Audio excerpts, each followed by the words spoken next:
Good morning mga idol. Ayan. Bukod nga sa ating pagmamanok. Ayan. Ayita nyo naman. May bago tayong karga. At ating alagang baboy. Ayan.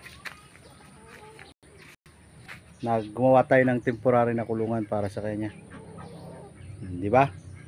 Hindi pa yan kasi ayusin pa natin yan ay dumating ng alanganin, kaya napilitan tayong gumawa ng temporary lang, yung hindi, may pagkukulungan lang sa kanya. Ito yung bago natin pinagkakabalahan. Ayan, makikita nyo yung layout niyan.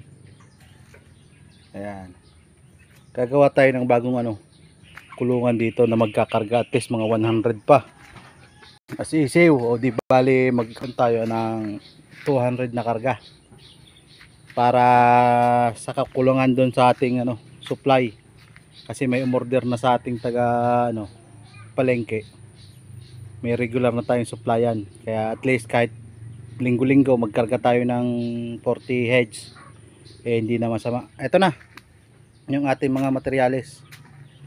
Ayan, mga haligi, kukulamber at ang ating kawayan, yung gagamitin nating pang dingding sa ating kulungan. At syempre meron rin tayo dong nabiling screen na andun sa loob.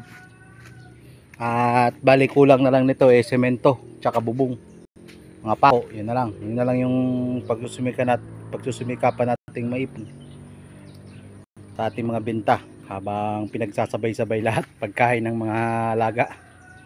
Mahirap man pero kaya natin yan, dahan-dahan lang ika nga. Ito pwede na natin ito pahukayan para maka na tong hollow block natin, makakana na. At pag may pera naman tayo, papatayo na natin itong poste at puputingan natin ng yan, simento. Ayan para madagdagan ng ating alaga. Itong lalim kaya inasinta na natin to ay asinta pa lang pala. Ito ay lalagyan natin ng ipa, yung tinatawag dito sa aming cleanser, yung pinagsunugan ng ipa, para kahit kain ng mga manok hindi siya matatapon, paikot-ikot lang siya dyan. Ayan yung silbi ng ating asinta, para stopper nung pinapatambak nating rice hull, di ba? Para isahan na lang, wag nga lang babahain para hindi pero nakaangat naman dito yung natin manok, para at least hindi na tayo pahakot at isahang hakot na lang hanggang harvest.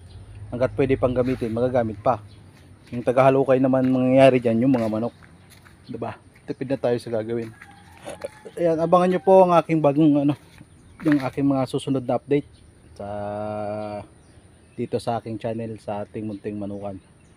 Ayan, makikita naman piyesta dito sa amin, piyesta kasi ngayon lang naman uminit at ngayon lang naman nakapaglaba. Alright mga idol, maraming salamat po sa mga nananatiling sumusuporta sa ating munting channel, kahit minsan lang tayo makapag-upload kasi nga busy tayo at nakakalimutan nating vlogger pala tayo. Di ba?